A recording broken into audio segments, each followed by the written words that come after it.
Father God, thank you for this wonderful time, Lord, this morning as we gather here together as a family, Lord, we pray that your presence will be here with us. Lord, as we worship together, Lord, be with us. Lord, fill us with your Spirit. May your Spirit guide us, open our hearts to receive the word and sow it into our lives, Lord, and apply it into our lives, Lord. Lord, be with us. Lord, I commit this time into your hands. I pray this in Jesus' name.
ప్రేమతో నిన్ను ఆరాధించును ప్రియుడైన యేసయ్య.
Shine.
ప్రేమతో ప్రభా నేను ఆరాధించడానికి మా హృదయంలో దయచేయండి తండ్రి. ప్రభా మా పాపములలో మేము కొట్టుకుపోయిన వేళలో తండ్రి, దిగజారిన స్థితిలో ప్రభా నీ తండ్రి కుడి పార్శ్వమును విడిచి తండ్రి నిన్ను ప్రేమించిన వాడిని నిన్ను విడిచి నా కొరకు మా అందరి కొరకు ఈ భూలోకమునకు వచ్చిన దేవానికి వందనాలు. అవును తండ్రి, అనేక వాగ్దానములతో ప్రభా మా జీవితంలో తృప్తిపరుస్తున్న దేవానికి వందనాలు. కన్న తల్లి విడిచిన, కన్న తండ్రి మరచిన, మా పైన జాలి చూపించిన దేవానికి స్తుతులు, నీకు స్తుతులు, నీకు స్తుతులు ప్రభా. మమ్మల్ని కనికరించిన దేవానికి స్తుతులు. మేము తల్లి గర్భంలో ఏర్పడక ముందే తండ్రి, రూపింపబడక ముందే తండ్రి మమ్మల్ని ఎరిగిన దేవానికి స్తుతులు, నీకు స్తుతులు తండ్రి. మా ప్రతి ఒక్కరి ఎడల తండ్రి ప్రభా నీవు ఒక ప్రణాళిక కలిగి ఉన్నావు. నీ కృపలను తండ్రి ప్రభా దినదినము తండ్రి ప్రభా మా ఎడల చూపుతూనే ఉన్న దేవానికి స్తుతులు, నీకు స్తుతులు. ఇప్పుడు మేము తండ్రి కమిట్ చేస్తున్న విధంగా తండ్రి ప్రభా నీకు సాక్షిగా జీవించడానికి మా ప్రతి ఒక్కరికి తండ్రి నీ సహాయములు దయచేయమని అడుగుతున్నాం తండ్రి. అవును ప్రభా, మరి ఎడారి వంటి జీవితాలలో తండ్రి ప్రభా మరి నీవు యువర్ ఎనఫ్ లార్డ్ ఫాదర్. మాకు ఇంకా ఏది కూడా అవసరం లేదు తండ్రి. ఏ విధంగానైతే తండ్రి అలనాడు ఇశ్రాయేలీయులను తండ్రి ప్రభా నీవు మేఘ స్తంభము వలె, అగ్ని స్తంభం వలె నడిపించిన దేవా, అదే దేవుడు ఈరోజు మమ్మల్ని కూడా నడిపించడానికి సిద్ధంగా ఉన్నాం. కానీ ప్రభా మేము మీ వైపుకు చూడట్లేదు తండ్రి, లోకం వైపుకు చూస్తూ తండ్రి లోకం పోకడలో ఉన్నాము తండ్రి. మా స్థితిగతిని మార్చండి తండ్రి, మమ్మల్ని నీ బిడ్డలుగా మార్చుకుంటూ తండ్రి మా హృదయాంతరంగములను తండ్రి ప్రభా ఎరిగిన దేవుడవు కాబట్టి తండ్రి మా ప్రతి పాపము నీకు తెలిసే ఉన్నది కాబట్టి వాటిని తుడిచివేసి దూరపరిచి తండ్రి నీ సన్నిధిలో చేర్చుకొని నీ ఆత్మను తండ్రి మా ప్రతి ఒక్కరిలో మా ఈ సంఘంలో ఉంచమని అడుగుతున్నాము తండ్రి. దాసుడు పలుకబోతున్న వాక్యంలో అవి నీ మాటలు తండ్రి, వాటిని గ్రహించడానికి వాటి ప్రకారం జీవించడానికి మాకందరికీ సహాయం దయచేయమని అడుగుతూ ప్రభువా ఈ విన్నపాలను నీ నామంలో అడిగి వేడుకొని పొందుకొని ఉన్నాము తండ్రి.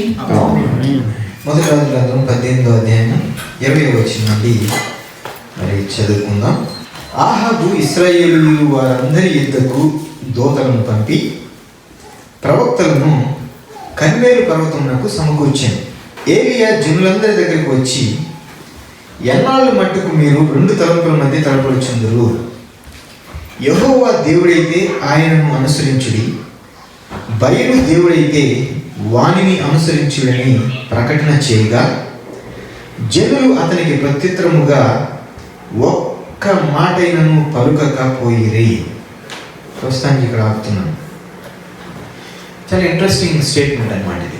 ఎన్నాళ్ళ మట్టుకు మీరు 2 తలంపుల మధ్య తడబడుచు ఉంటారు? ఎంతకాలం అంటే ఇది ఒక గొప్ప సవాల్ అన్నమాట. ఛాలెంజ్ చేస్తున్నాడు వాళ్ళందరికీ. ఎందుకంటే అయితే అట్టనే ఉండండి లేదా ఇటైనా ఉండండి, 2 తలంపుల మధ్య ఉంటున్నారు. ఇట్స్ లైక్ గోడ మీద పిల్లి అనమాట.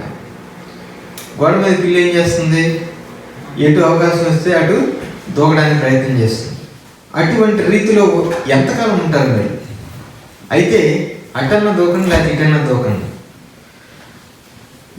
యెహోవా దేవుడని అనుకుంటే కనుక యెహోవాను సేవించండి, బయలు దేవుడు అనుకుంటే కనుక బయలును సేవించండి అని చెప్పి సవాల్ విసురుతూ గొప్ప ఛాలెంజ్ వాళ్ళకి తెలియజేస్తుంది. ఇక గమనించినట్లయితే ప్రభుని యేసుక్రీస్తు కనుక నిజంగా దేవుడు ఆయన నమ్మితే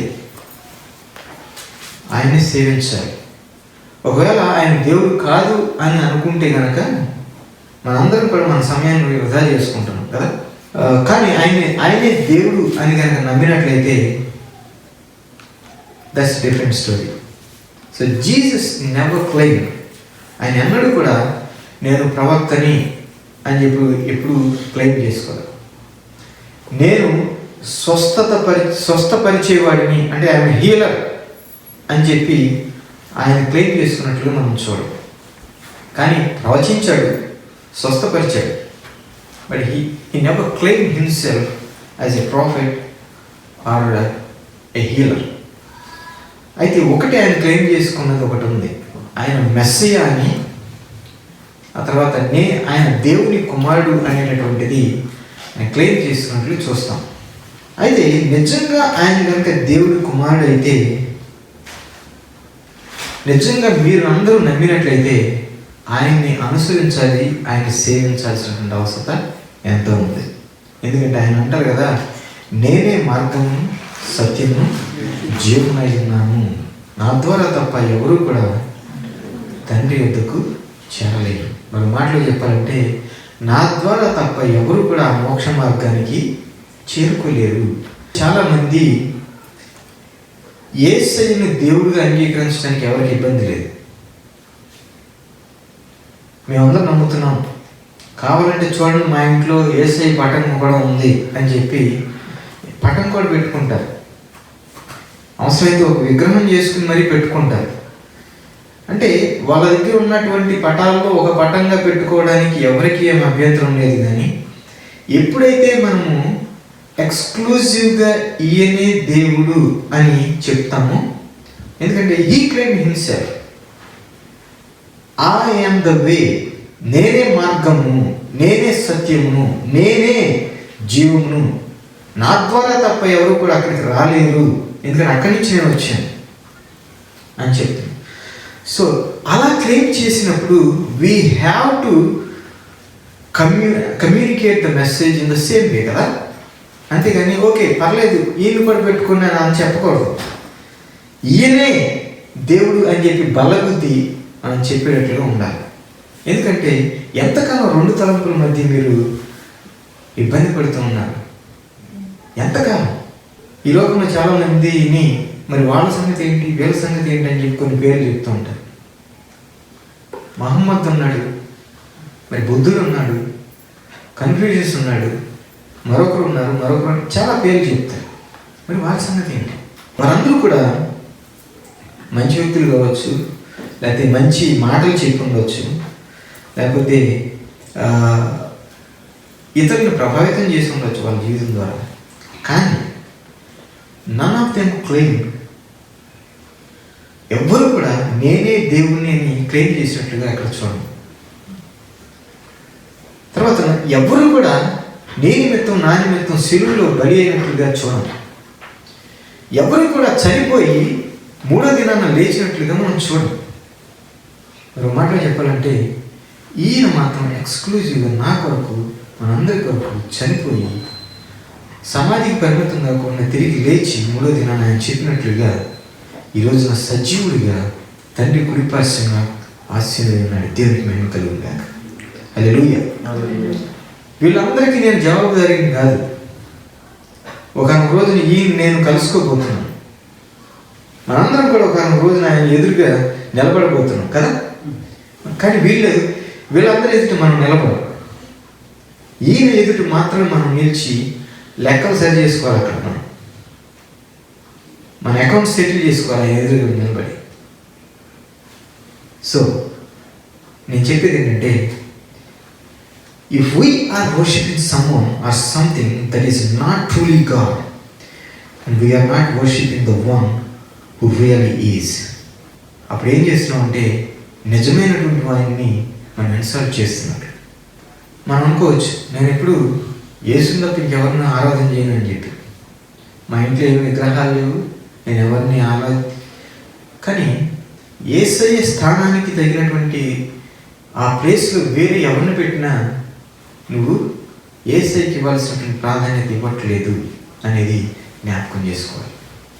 సో దట్ మీన్స్ ఆయనకి ఇచ్చేటటువంటి ఆ ప్రథమ స్థానాన్ని ఇవ్వకుండా ఆ స్థానంలో వేరే ఏది పెట్టినా you're insulting the real God, you're insulting Jesus.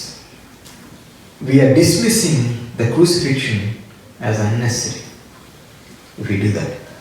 If we believe and if it is true the claims of Jesus, the logical response should be, we need to submit 100% to the Lordship of Jesus Christ. Amen? ఆయన ప్రభుత్వానికి మనం పూర్తిగా మనం సమర్పించుకోవాలి. దేవునికి మహిమ కలుగును గాక. Ultimately ఇక్కడ ఏంటంటే ట్రూ ఆర్ ఫాల్స్ టెస్ట్, అంతేనా?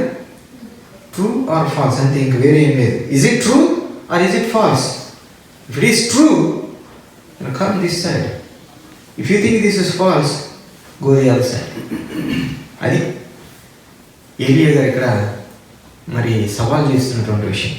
రోమీయులకు రాసిన పత్రికలో అంటారు కదా, యేసు ప్రభు అని నీ నోటితో ఒప్పుకొని దేవుడు మృతుల్లో నుండి ఆయన లేపునని చెప్పి నీ హృదయమందు విశ్వసించిన యెడల నీవు రక్షింపబడదు అంటాడు. So I believe that is true and I want to challenge some of you here or whoever watching online.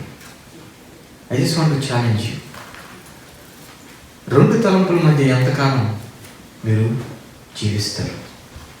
ఏలియా సవాల్ చేస్తున్నాడు. తర్వాత 22వ వచనం, అప్పుడు ఏలియా, యెహోవాకు ప్రాప్తులైన వారిలో నేను ఒకరినే శేషించున్నాను. అయితే బయలునకు ప్రవక్తలు 450 మంది ఉన్నారు. మాకు 2 ఎడ్లను ఇవ్వి. వారు వాటిలో ఒకదాన్ని కోరుకొని దాన్ని తునకలుగా చేసి క్రింద అగ్ని ఏమీ వేయకుండానే దానిని కట్టెల మీద ఉంచవలేదు. 2వ ఎద్దుని నేను సిద్ధం చేసి క్రింద అగ్ని ఏమీ వేయకుండానే దానిని కట్టెల మీద ఉంచును. 24, తర్వాత మీరు మీ దేవత పేరును బట్టి ప్రార్థన చేయండి. నేనైతే యెహోవా నామమును బట్టి ప్రార్థన చేయను. ఏ దేవుడు కట్టెలను తగలబెట్టుట చేత ప్రత్యుత్తరం ఇచ్చునో ఆయనే దేవుడిని నిశ్చయించును రండని ఏలియా మరలా జనులతో చెప్పగా జనులందరూ ఆ మాట మంచిదని ప్రత్యుత్తరం ఇచ్చిరి. అంతకుముందేమో మౌనంగా ఉన్నారు. ఓకే, ఇదేదో బాగుంది, ఛాలెంజ్, సవాల్ బాగుంది అని చెప్పి ఇప్పుడు ఇది బాగుంది అన్నారు. సరే, అంటే ఛాలెంజ్ యాక్సెప్టెడ్ అనమాట మన మాటలో చెప్పాలి. So I love this challenge. And ఏలియా సవాల్ చేసేటటువంటిది ఒకసారి మీరు అబ్జర్వ్ చేసినట్లయితే గమనించండి. ఈ ఛాలెంజ్ ఎలా ఉందంటే, వాళ్ళ గ్రౌండ్లోకి వెళ్ళి వాళ్ళ టర్మ్స్లో గేమ్ ఆడడానికి సవాల్ చేసింది. అంటే గేమ్ లాంగ్వేజ్లో మాట్లాడుకుంటే, అంటే it's a home away game అనమాట. మన ఓన్ గ్రౌండ్ కాదు. ఎవరి గ్రౌండ్ ఇది? Opponent ground. అపోనెంట్ గ్రౌండ్లో అపోనెంట్ పెట్టినటువంటి రూల్స్ ప్రకారంగా ఈయన గేమ్ ఆడడానికి సిద్ధపడుతున్నాడు. ఎందుకు గేమ్ లాంగ్వేజ్లో మాట్లాడుతున్నా అంటే, కర్మేల్ పర్వతంలో ఇది జరుగుతుంది కదా, కర్మేల్ పర్వతం. సో కర్మేల్ పర్వతం అనేటటువంటిది ఇట్ వాజ్ డెడికేటెడ్ టు బయలుదేవతలకు అది డెడికేట్ చేయబడింది. అంటే అది వారి స్టేడియం అనమాట.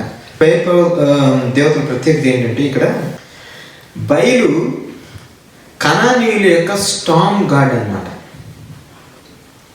అంటే మరో మాటలో చెప్పాలంటే, వాళ్ళు నమ్మే విశ్వాసం ప్రకారం ఏంటంటే, బయలు మరి థండర్ క్లౌడ్స్ మీద ప్రయాణం చేస్తూ వీరికి లైట్నింగ్ పంపిస్తూ ఉంటాడంట. గమనించండి, అంటే ఆ ఉరిమేటటువంటి మేఘాల మీద ప్రయాణం చేస్తూ వీళ్ళకి మెరుపులు పంపిస్తూ ఉంటాడు మరో మాటలో చెప్పాలంటే. అంటే ఏలియా గారు పెట్టినటువంటి పరీక్ష ఏంటిది? వాళ్ళకి చాలా నచ్చింది, అందుకే రెస్పాండ్ అయ్యారు. ఓకే, అసలు మన దేవుడు చేసేది ఇదే కదా, ఎందుకంటే ఆ థండర్స్లో నుంచి ఆ లైట్నింగ్ పంపించే దేవుడు కాబట్టి. సో డెఫినెట్గా ఇది మన పక్షం, ఈ గేమ్ మనదే, వితౌట్ ఎనీ అంటే సెకండ్ డౌట్, నిస్సందేహంగా ఈ గేమ్ మనదే అని చెప్పి అనుకున్నారు వాళ్ళు. ఎందుకు? అందుకే ఏలియా ఏం చేస్తున్నాడని చెప్పాను, వాళ్ళ గ్రౌండ్లోకి వెళ్ళి వాళ్ళ టర్మ్స్లో గేమ్ ఆడడానికి ఇష్టపడ్డాడు. ఎందుకంటే అప్పుడు సవాలు మంచిగా ఉంటుందని. సరే, సో ఈయన చేసేది ఏంటంటే, let's play the game at your stadium and play to your strength. ఎందుకంటే వాళ్ళ స్ట్రెంగ్త్ అదే, వాళ్ళ దేవుడు చేసేది అదే కాబట్టి మీ స్ట్రెంత్ ప్రకారమే చూద్దాం సవాల్ అని చెప్పి విసిరాడు. చాలామంది మనలో ఇటువంటి సవాళ్ళు చేయడానికి భయపడుతూ ఉంటాం. ఎంతసేపు సేఫ్ గేమ్ ఆడడానికి ప్రయత్నం చేస్తుంటాం. అవునా? సవాలుగా తీసుకొని ఛాలెంజ్ తీసుకొని ముందుకు వెళ్ళడానికి ఎవరు ఇష్టపడరు. ఎక్కువ డిఫెన్స్ మోడ్లో ఆడడానికి ఇష్టపడుతుంటారు. కానీ బైబిల్లో ఒక మాట ఉంది. యేసయ్య అంటారు కదా, ఈ బండ మీద నా సంఘమును కట్టుదును, పాతాళ లోక ద్వారములు దాని ఎదుట నిలువ నేరవు అంటారు. ఎందుకు ఈ మాట చెప్తున్నానంటే, ఆ ద్వారము అనేటటువంటి చూశారు, ద్వారం అనేటటువంటి డిఫెన్సివ్ మెజర్స్ అనమాట. మరో మాటలు చెప్పాలంటే ద్వారం అనేది. కానీ సంఘం అనేటటువంటిది అఫెన్సివ్ గేమ్ ఆడడానికి పిలువబడింది, కానీ డిఫెన్సివ్ మోడ్లో ఆడడానికి కాదు. నా బోధ అర్థమవుతుందా?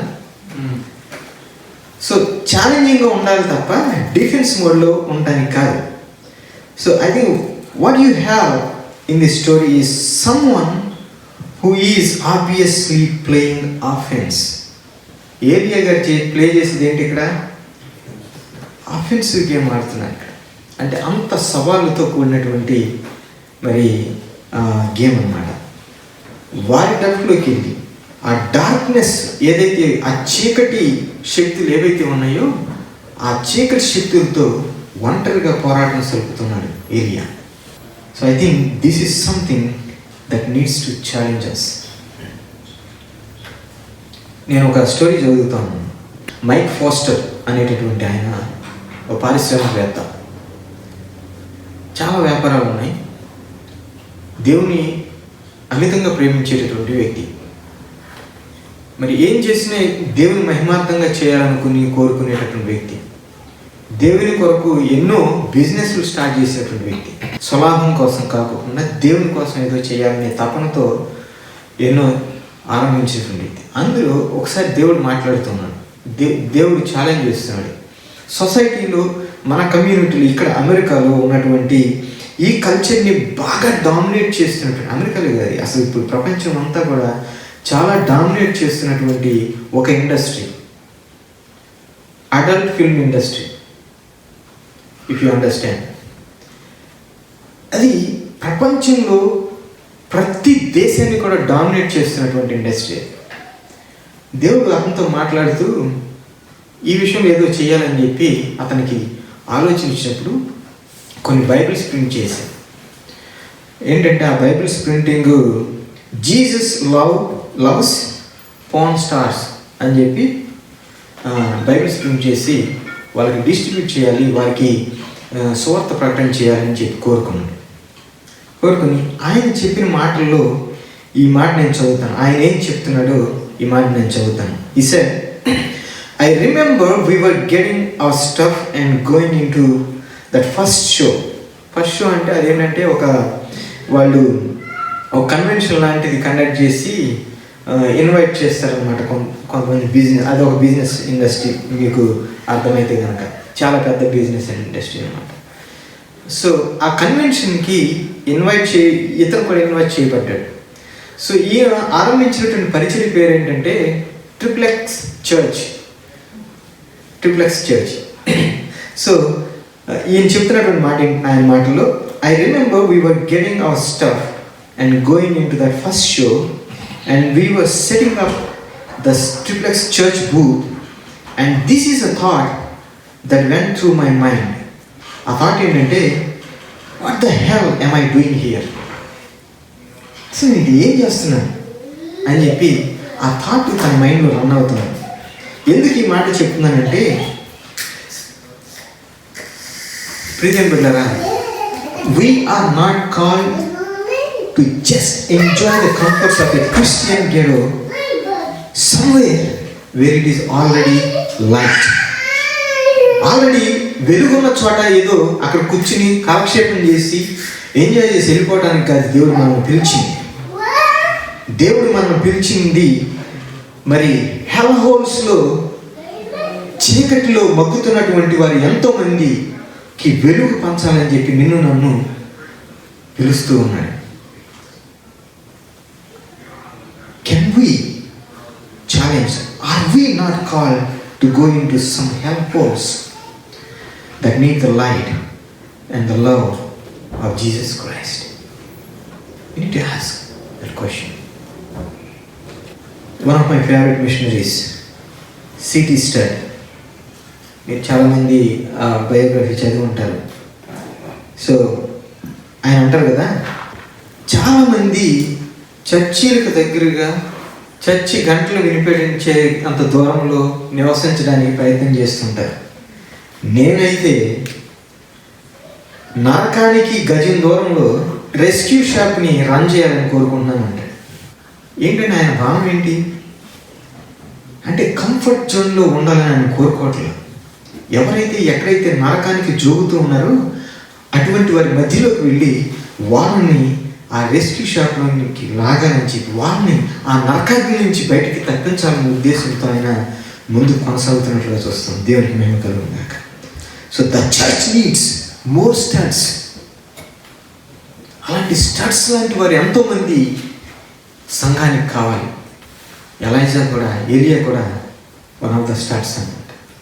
So he goes on to their turf and on their terms and says, we are going to tear down some of these altars to these false gods అని చెప్తున్నాడు.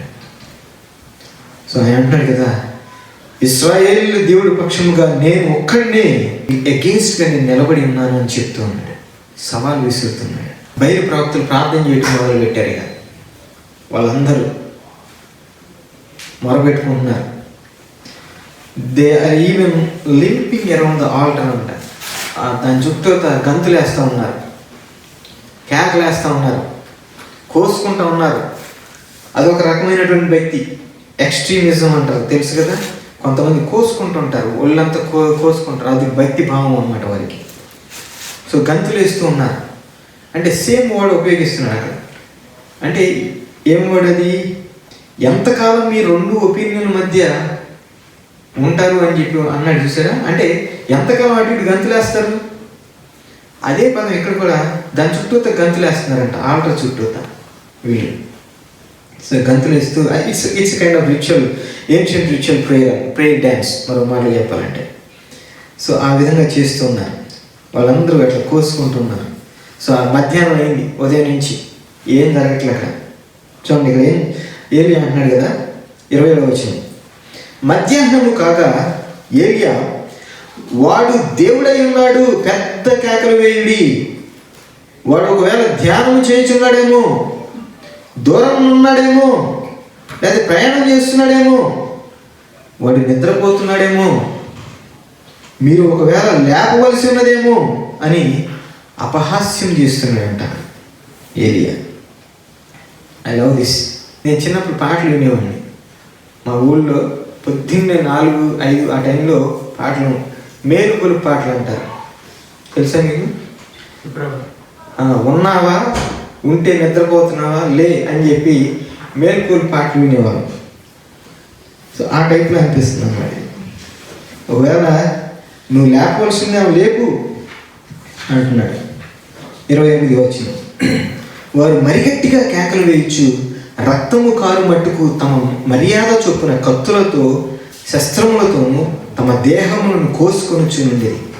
ఈ ప్రకారం మధ్యాహ్నమైన తర్వాత అస్తమయ నైవేద్యం అర్పించు సమయం వరకు వారు ప్రకటనము చేయుచు వచ్చిరి. కానీ మాట అయినను ప్రత్యుత్తరం ఇచ్చువాడైనను లక్ష్యము చేసిన వాడైనను లేకపోయాను. ఇందులో నేను కన్విక్ట్ అయిన ఒక పాయింట్ మీకు కన్వే చేయాలి. అదేంటంటే చూడండి, వారి యొక్క ఇంటెన్సిటీ గమనించాలి ఇక్కడ మనం. వారి ఇంటెన్సిటీ ఏంటి?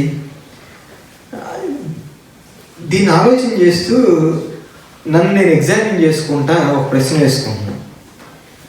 నేను ఎప్పుడన్నా 6 గంటల సేపు ప్రార్థనలో కూర్చున్నానా? అంటే ప్రార్థన చేయడానికి. వీళ్ళందరూ ఏం చేస్తారు? 7 గంటలు కూర్చున్నారు, మార్నింగ్ నుంచి మధ్యాహ్నం వరకు ఏం చేస్తున్నారు? దాని చుట్టూ గంతులు వేస్తూ కేకలు వేస్తూ మొదలుపెట్టి వారి భక్తి భావాన్ని తెలియజేస్తూ ప్రార్థనలో నిమగ్నం. ఆ ఇంటెన్సిటీ గమనించినాక అక్కడ నేను ఎగ్జామ్ చేసుకుంటే నేను ఎప్పుడైనా 6 గంటలు ప్రార్థన కూర్చున్నానా? నో. నేనే కాదు, ఇక్కడ కూర్చున్నటువంటి వారు 6 గంటల సేపు ప్రార్థనలు ఎప్పుడన్నా కూర్చున్నారా?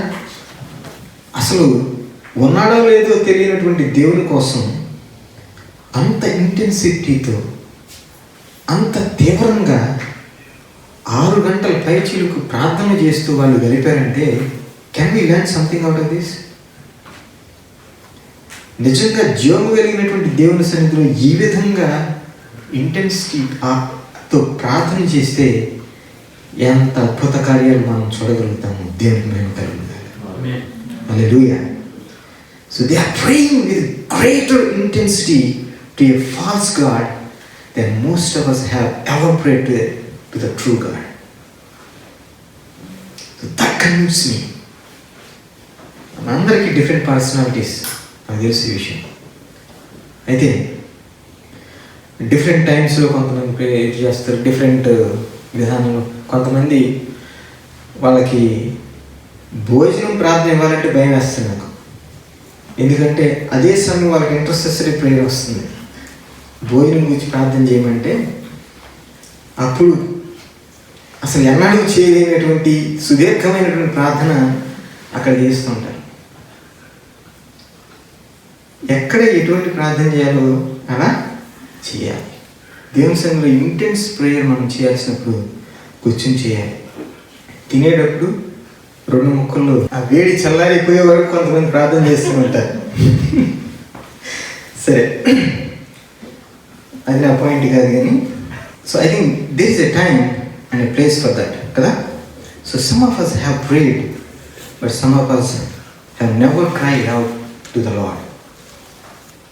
దేవుని సన్నిధిలో ఎన్నడూ కూడా మరి కన్నీటితో ప్రార్థన చేయనటువంటి వారు ఉండి ఉండొచ్చు ఇక్కడ.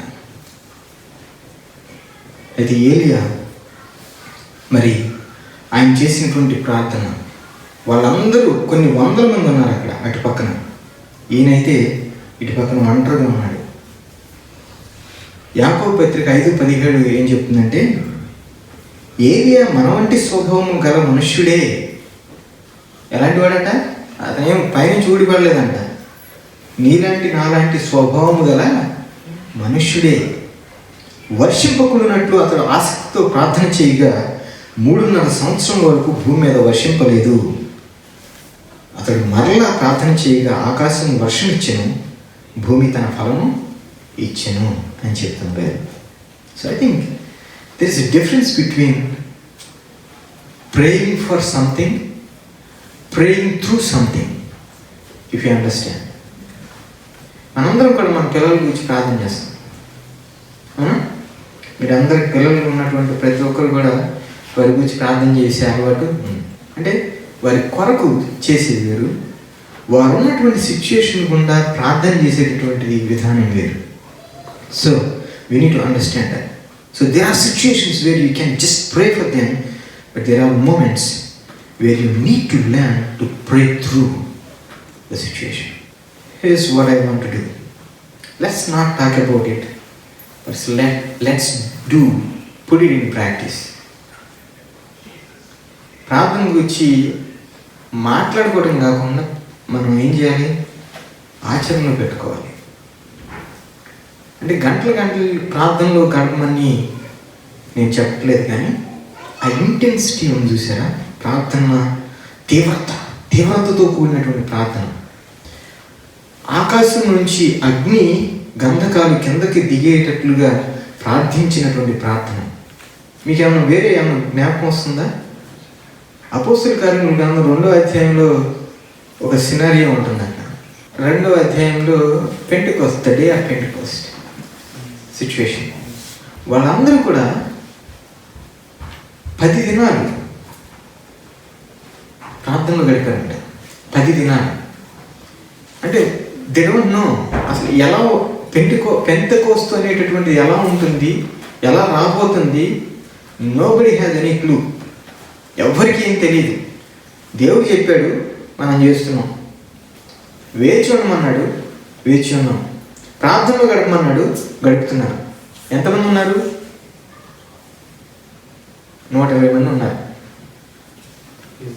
కానీ ఆ 120 మంది కూడా I don't think they prayed just polite prayers, ఏదో మనం చేస్తే సున్నితంగా అటువంటి ప్రార్థనలు చేశారని నేను అనుకోను అక్కడ.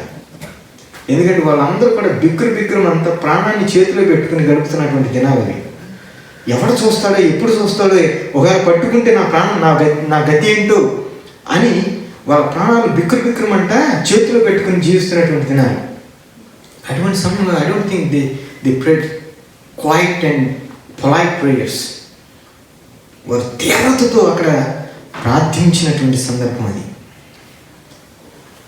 అటువంటి సమయంలో ప్రతిరోజు వారు దేవుని సన్నిధిలో గడిపినప్పుడు మరి దేవుడు అద్భుతమైనటువంటి కార్యాన్ని, ఆ ఇంటెన్సిటీని గమనించినటువంటి దేవుడు he showed up in between them. సాక్షాత్తు ఆ అనంతుడైనటువంటి దేవుడు, సర్వభౌమాధిపతి అయిన దేవుడు, సర్వశక్తిమంతుడైన దేవుడు తన ఆత్మ ద్వారా వారి మధ్యలోకి దిగి వచ్చినప్పుడు 123,000 చిల్లరైపోయిందంట. ఏమే ఆ పవర్ గమనించండి. 120 మంది అలా 3,000 చిల్లర మంది అయిపోయారంటే ఒక రోజులో. ఇట్స్ అమేజింగ్ పవర్ అన్నమాట. Have you ever prayed for such a power? If not, this is the time that we need to challenge ourselves. We need to challenge ourselves. It's not అది ఏదో మొదటి శతాబ్దానికి సంబంధించినటువంటిది, ఇది నాది కాదు అని చెప్పి అనుకోవద్దు. God wants to pour out His blessing, pour out His power upon each and everyone, even today. If we are, మనందరం కూడా ఆ ఇంటెన్సిటీతో దేవుని సన్నిధిలో తీవ్రత కలిగినటువంటి వారమే. వి డోంట్ నో, పెంటెకోస్ట్ అనేటటువంటిది మనకు చెప్పి రాదు కదా. కానీ 10 రోజులు ప్రార్థన చేస్తే anything can happen. So you guys decide and let me know. Will start praying for wonderful miracle. ఆమేన్. నీరసంగా చెబుతున్నారు, గట్టిగా చెప్పొచ్చుగా. ఓకే, సో గమనించండి. If people are praying for more intensity to a false god name Baal, let us bring it down. 30వ వచనం. అప్పుడు ఏలియా నా దగ్గరకు రండి అని జనులందరితో చెప్పగా జనులందరూ అతని దగ్గరకు వచ్చి అతని కింద పడదోయబడి ఉన్న యెహోవా బలిపీఠమును బాగు చేసి యెహోవా వాక్కు ప్రత్యక్షమై నీ నామము ఇశ్రాయేలీయులకు వాగ్దానం పొందిన ఇశ్రాయేలగునను వాగ్దానం పొందిన యాకోబు సంతతి గోత్రముల లెక్క చొప్పున 12 రాళ్లను తీసుకొని ఆ రాళ్ల చేత యెహోవా నామమున ఒక బలిపీఠమును కట్టించి దాని చుట్టూ 2 మానికల గింజలు పట్టినంత లోతుగా కందకం ఒకటి త్రవ్వించి కట్టెలను క్రమముగా పేర్చి ఎద్దును తునకలుగా కోసి ఆ కట్టెల మీద ఉంచి జనులు చూచుచుండగా మీరు 4 తొట్ల నిండా నీళ్లు నింపి దహన బలి పశు మాంసం మీద కట్టెల మీదను పోయడని చెప్పాను. అది అయిన తర్వాత 2వ మారు ఆ ప్రకారమే చేయడని అతడు చెప్పగా వారు 2వ మారును అలాగూ చేసి 3వ మారును చేయడని అనగా వారు 3వ మారును చేసి అప్పుడు ఆ నీళ్లు బలిపీఠము చుట్టూను పొర్లి పారెను మరియు అతడు కందకము నీళ్లతో నింపెను. ఏం చేస్తున్నాడు ఇక్కడ అంటే ఇంకా టఫ్ గేమ్ ఆడుతున్నాడు. మరో మాటలు చెప్పాలంటే, అవునా, అది ఈజీగా అయిపోవాల్సిందని ఇంకొంచెం హార్డ్గా చేసుకుంటున్నాడు. అక్కడ అగ్నితో అదంతా ఏమవ్వాలి, తగలబడాలి. కానీ నేనేం చేస్తున్నాడు, నీళ్లు పోస్తున్నాడు. అందులోని ఎప్పుడది అసలు నీళ్లు దొరకనటువంటి సమయం, అది 3.5 సంవత్సరాలు కరువు కాలం. అది అందరూ నీళ్లు లేక చచ్చిపోతుంటే 3 తొట్టల నిండా 4 తొట్టల నిండా నీళ్లు పోయిందని చెప్పి 3 సార్లు మరి ఎన్ని గ్యాలం నీళ్ళు వేస్ట్ చేశాడు ఆ రోజున. ఎందుకు? ఒకటి నిర్ధారణ చేయడానికి, ఒకటి ప్రూవ్ చేయడానికి. అంత కరువులో కూడా మరి పర్వతం మీద కింద నుంచి ఎక్కడి నుంచో తెప్పించి ఉంటాడు పాపం ఆయన, అవునా. ఇక్కడ మనం ఆర్ట్స్ని మనం గమనించినట్లయితే ఆల్రెడీ అక్కడ 450 మంది లెక్క తేలుతుంది. అటు పక్కన గ్రౌండ్లో. ఇటు పక్కన ఎంతమంది ఉన్నారు? ఒక్కడే. అసలు యాక్చువల్ 450 మంది, కానీ ఇంకొంచెం పైకి వెళ్తే వచనాల్లో అక్కడ ఇంకో 400 మంది ఉన్నారు. అక్కడ మీరు గమనిస్తే 450 మంది బయలు ప్రవక్తలు, 400 మంది అషేరాదేవి ప్రవక్తలు ఉన్నారు అక్కడ. ఇంకో 2 వచనాలు పైకి వెళ్ళి చూస్తే మీరు, మనం ఎక్కడ ఆరంభించాం అక్కడ. అంటే మొత్తం ఎంతమంది అక్కడ? వాళ్ళందరినీ పిలవమన్నాడు. మరి ఆ రాజు కూడా అందరినీ మొత్తాన్ని భోజేశాడు. చూడండి వాడి సంగతి ఏంటి, వాళ్ళు తేలిపోవాలన్నట్టుగా. 850 మంది అటుపక్క గ్రౌండ్లో, ఏలియా ఒక్కడే ఇటు పక్కన జీవము గల దేవుని పక్షంగా నిలబడి ఉన్నాడు. దేవునికి మహిమ కలుగుతున్నాడు. సవాల్ విసురుతున్నాడు, నీళ్లు పోస్తున్నాడు. ఇట్స్ లైక్ సచిన్ టెండూల్కర్ ముందుగానే కొట్టుకోకుండానే గ్రౌండ్ వైపు, చివరి బౌండరీ వైపు చూసి బరిలోకి దిగినట్టు అనమాట. ఏంటి, నా నెక్స్ట్ బాల్ అక్కడికే వెళ్ళబోతుంది అన్నట్లు, అవునా? సో ఇట్స్ లైక్ ఏలియా మరి అటువంటి ఛాలెంజ్, సవాల్ని తీసుకొని మరి ముందుకు వస్తున్నాడు.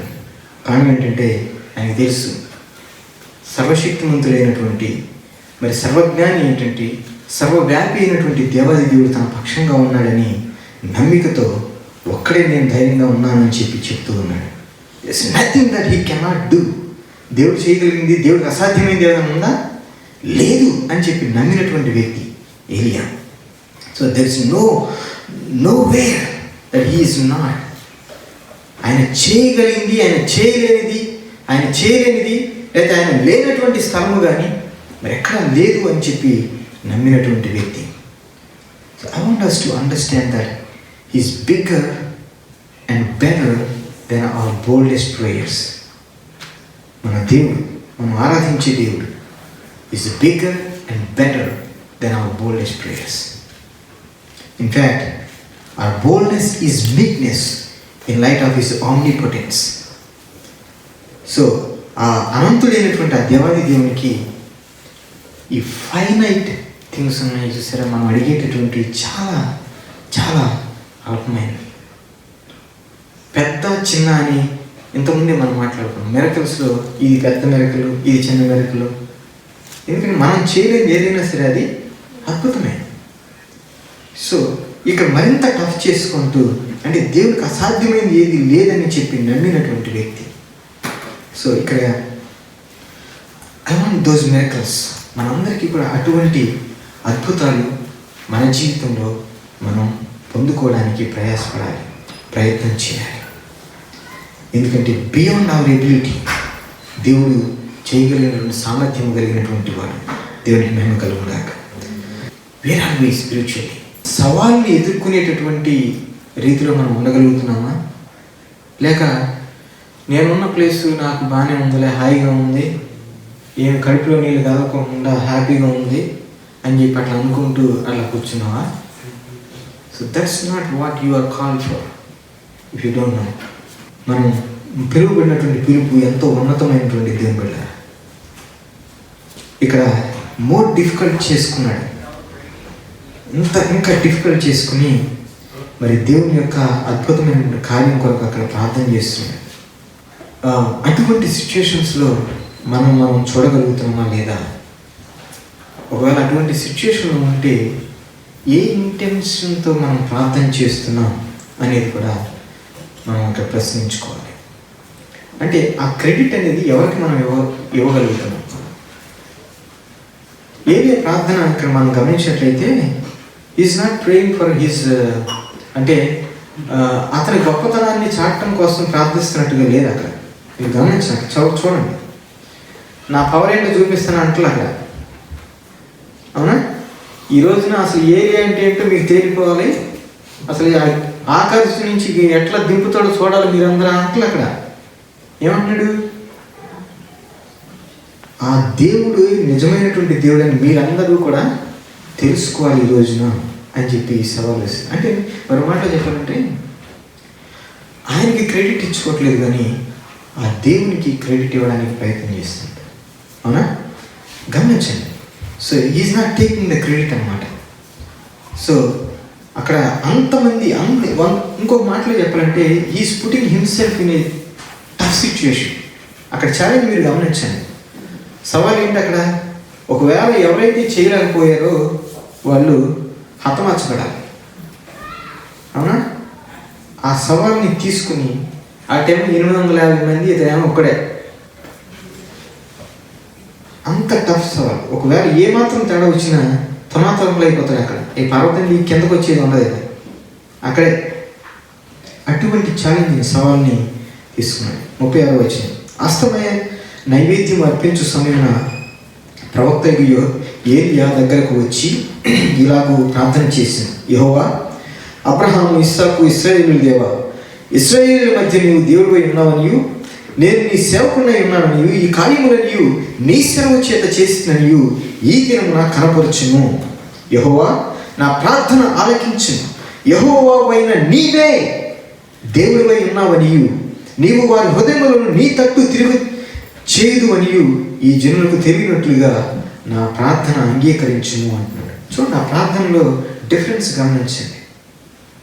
ఎవరికి గ్లోరీ ఇస్తున్నాడు, ఎవరికి క్రెడిట్ ఇవ్వాలనుకుంటున్నాడు? ఇక్కడ clearly he wants to give credit to God. దేవునికి 100% ఆ క్రెడిట్ చెందాలని కోరుకుంటున్నాడు. సో ఈజ్ నాట్ అంటే ఆ సెల్ఫ్ గ్లోరీ కోసం చూడండి.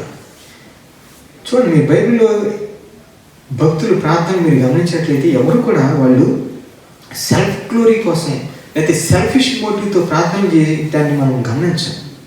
మోషే ప్రార్థన చేసినప్పుడు ఏంటైనా మరి వీళ్ళందరినీ ఇక్కడ చంపేస్తే మరి నీ నామం అవమానపరచబడుతుంది, వేరే వాళ్ళందరూ కూడా ఏమని చెప్పుకుంటారు, ఇక్కడ చంపడానికి తీసుకొచ్చాడు అనుకుంటారు కదా, కనికరించిన ఆయన అని చెప్పి, అంటే నీ నామం మహింపరచబడాలి ఈ అన్యజనుల మధ్యలో అని చెప్పి అక్కడ ప్రార్థన చేస్తుంది. It's not a selfish prayer కదా. సో భక్తులందరూ కూడా ప్రార్థన చేసినప్పుడు they are not praying a selfish prayer. So I want to challenges answers. ఇక్కడ ఈ సందర్భంలో మనం ఎటువంటి ప్రార్థన చేస్తున్నాం, ఎటువంటి ప్రార్థన అయినా చేయొచ్చు, ఏదైనా అడగొచ్చు దేవుని సన్నిధిలో, ఏదైనా ఇవ్వడానికి దేవుడు సిద్ధంగానే ఉన్నాడు. ఎందుకంటే నీవు ఊహించిన దానికంటే మరి మించినటువంటి కార్యాలు దేవుడు చేయగలిగినటువంటి సమర్థుడు ఆయన. అటువంటి సామర్థ్యం కలిగినటువంటి వాడు. అయితే ఆ క్రెడిట్ ఎవరికి ఇస్తున్నావు? ఏ మోటివ్తో నువ్వు అడుగుతున్నావు? సెల్ఫిష్ మోటివ్తో అడుగుతావా? పొందుకున్న తర్వాత అది నీతోనే అది నిలిచిపోతుందా, లేకపోతే దేవునికి ఏమైనా మహిమ కలుగుతుందా? If you really give glory to God, God will not hesitate to do any kind of miracle in your life. అది ఏదైనా సరే. ఆరోగ్యం గురించి ప్రార్థన చేశారా? Definitely God wants to extend your life. But how you are going to live your life later on, that makes a difference. If you want to give credit to God, definitely God will extend your life. ఎంతకాలం కావాలని అంతకాలం నీకు exchange చేయడానికి సిద్ధంగా ఉన్నాడు. When you glorify God through your life, through your extended life. లేకపోతే పెద్ద pay check కోసం ప్రార్థన చేస్తున్నావా? పెద్ద ప్రమోషన్ కోసం ప్రార్థన చేస్తున్నావా? అయితే ఒక పెద్ద కొత్త గృహం కోసం, నూతన గృహం కోసం ప్రార్థన చేస్తున్నావా? బ్రైట్ ఫ్యూచర్ నీ కొరకు, నీ పిల్లల కోసం, బంగారు భవిష్యత్తు కోసం ప్రార్థన చేస్తున్నావా? Definitely God will give. But if they are selfish motives, selfish prayers, that may not be, you may not see the miracle in your life. But if you give credit to God through the miracle that you are going to receive, definitely God is going to do any kind of miracle in your life, in your family life. అతడు ఇలాగ ప్రార్థన చేయుచుండగా యెహోవా అగ్ని దిగి దహన బలి పశువును, కట్టెలను, రాళ్ళను, బుగ్గిని దహించి కందకమందున నీళ్లను ఆరిపోచేసి అంతట జనులందరూ దాన్ని చూచి సాగిలపడి యెహోవాయే దేవుడు, యెహోవాయే దేవుడు అని కేకలు వేసి దేవునికి మేము కలుగునాక. వాట్ ఏ మూమెంట్ కదా. Can you imagine that moment? కొన్ని వందల మంది ఉన్నారు అక్కడ, అందరి మధ్యలో దేవుని నామం మహిమపరచబడింది. ఎందుకంటే మరింత కఠినతరమైనటువంటి పరీక్షలో దేవునికి ప్రార్థన చేసి దేవుడు అద్భుతమైనటువంటి కార్యం అక్కడ చేయడాన్ని జనులందరూ కళ్ళారా చూశారు. ఒక పూట అంతా కొన్ని వందల మంది ప్రార్థన చేసిన జరిగినటువంటి కార్యము ఇక్కడ ఒక వ్యక్తి ఆ intensive prayer, same intensive prayer, ఇంటెన్సిటీతో చేసినటువంటి ప్రార్థన దేవుడు విన్నాడు, ఆలకించాడు, అద్భుతంగా జవాబు దయచేశాడు. అక్కడ అద్భుతమైనటువంటి కార్యము జరిగింది. దేవునికి మహిమ కలుగుగాక. ఈ రోజున యూత్తో మాట్లాడుతూ ఒక మాట అడిగాను, ఈ మిరకల్ సిరీస్ ఎలా ఉంది, మీరు ఎప్పుడన్నా అద్భుతం కోసం అడిగారా దేవుణ్ణి అని అడుగుతాను. ఏమైనా అద్భుతం కోసం అడిగారు? కొంతమంది ఎట్లా ఉన్నారు, కొంతమంది ఏమో మౌనంగా ఉన్నారు, కొంతమంది ఏమో ఎట్లా ఉన్నారు. ఓకే, కొంతమంది అంటే ఎంతమంది ఉన్నారు అనుకున్నారు? నలుగురు 4 రకాలు ఊపారు తల. ఓకే, ఎందుకు చెప్తున్నానంటే ఒక్కొక్కసారి దేవుని యొక్క స్వరాన్ని వినేటటువంటి కెపాసిటీ మనకు లేదు, మనం పొందుకోరు. సమూయేలుని జ్ఞాపకం చేసుకుంటే ఆయనకు అర్థం కాదు అది దేవుని స్వరం అని చెప్పి. ఏలీ దగ్గరికి వెళ్ళి ఏలీ అతనికి ఇన్స్ట్రక్ట్ చేసే వరకు కూడా, ఈసారి కనుక నువ్వు ఆ స్వరం వింటే ఏమన్నాడు ఏలీ, నీ దాసుడు ఆలకించుచున్నాడయ్యా అని చెప్పు అన్నాను. అంటే ఆ స్వరం వినడం అనేటటువంటిది మన చెవులను, ఆత్మీయ చెవులు ఉన్నాయే వాటిని ట్యూన్ చేయాలి. We have to tune in to that channel. ఏదైనా ఒక ఛానల్కి మనం వెళ్ళాలంటే ఏం చేస్తాం? మనం వెనకటి రోజుల్లో ట్యూన్ చేసుకునేవాళ్ళం. గుర్తున్న రేడియోలు, తర్వాత ఈవెన్ టీవీలు కూడా ట్యూన్ చేసుకోవాల్సి వచ్చేది. పైకి వెళ్ళి అట్లా తిప్పుకోవాల్సి వచ్చేది యాంటీనాలు, అవి మీకు గుర్తుంటే. అవునా? ఆ ట్యూన్ కరెక్ట్గా ఆ పాయింట్లో పెట్టినప్పుడే నీకు ఆ పిక్చర్ వస్తుంది, మాట వినపడుతుంది. ఏమాత్రం తేడా వచ్చినా ఏమున్నది ఇక. సో అలా మనం ఏం చేసుకోవాలంటే ట్యూన్ చేసుకోవాలి. దేవుని యొక్క స్వరాన్ని వినడానికి తగిన రీతిలో మనం ట్యూన్ చేసుకున్నప్పుడు డెఫినెట్లీ దేవుని యొక్క స్వరాన్ని మనం వింటాం. మరి ఒకసారి నేను ప్రార్థన చేస్తున్నప్పుడు, అంటే చాలా ఒక భారమైనటువంటి విషయం అన్నమాట, దాని గురించి ప్రార్థన చేస్తున్నా. అంటే ఏంటో నా ఆలోచన ఏంటో తెలియదు, కానీ దేవుడు చెప్పినటువంటి మాట ఏంటంటే, I just wanted you to know that I'm able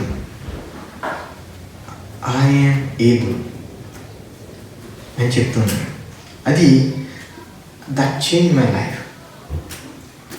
కంప్లీట్గా నా యొక్క దృక్పథాన్ని మార్చేసింది ఆ మాట.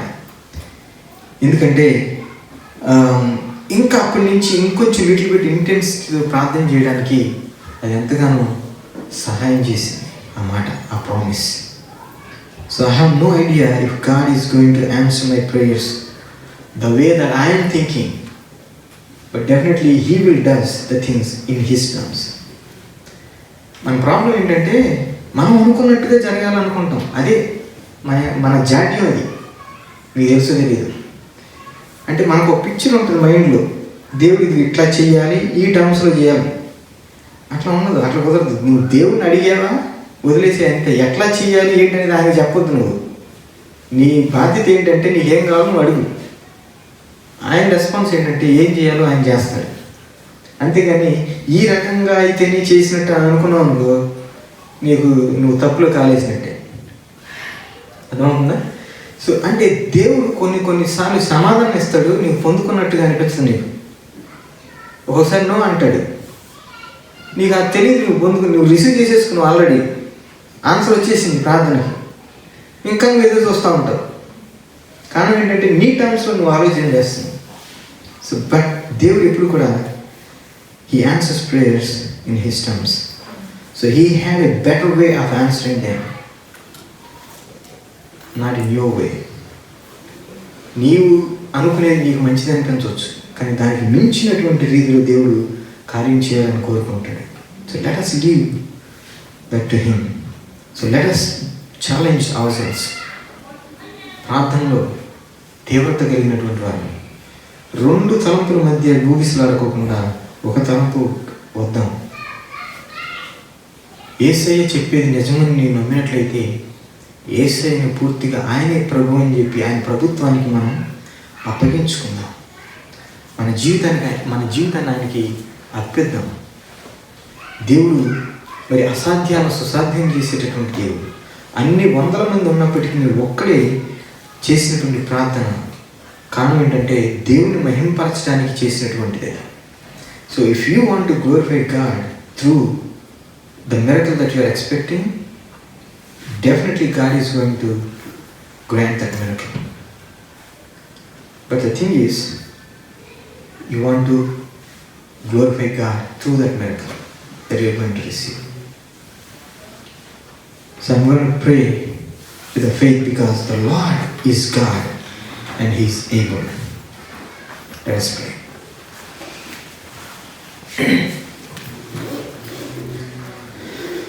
Hallelujah. Thank you, Jesus.